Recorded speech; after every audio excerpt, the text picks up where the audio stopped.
Someone who has Uh, a particular outlook, a particular dress. Not really.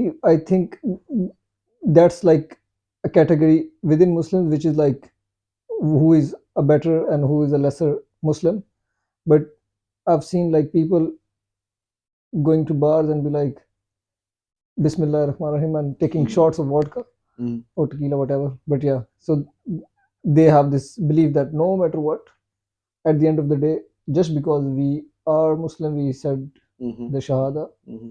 we believe in the last prophet and the seal of prophets, we are definitely going. And then, there are so many other people who believe in God, but they go to bars and clubs and whatever, Mm. which Islam restricts. So, what's the difference? Well, between those two people, there's no difference, maybe other than just their names. Isn't it? One's called maybe Muhammad or Ahmed, and one called Joe Charlie. or Charlie. Really, there's no real difference in. But it's actually a question that all the groups have had different opinions on.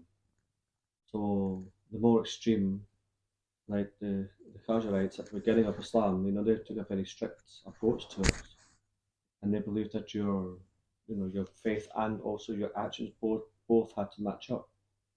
And if you were, even if you believed in Allah, if your actions didn't live up to it, then you were kafir. That was it, plain and simple.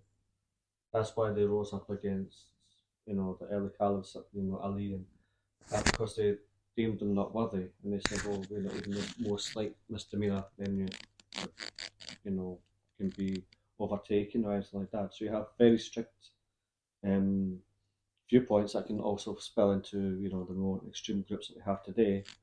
That it's not about being Muslim; it's about following their particular um, idea or ideology, their particular take on the holy book. And if you don't have that sort of strict adherence, then be deemed a kafir. It doesn't really matter if you believe in Allah. If you're not living up to their high standards, then you're a kafir.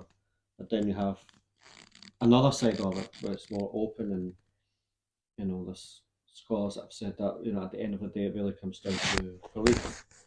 And some say that even a Muslim could spend some time in hell, but they're the ones that won't spend all the time in hell. That they will be come out eventually.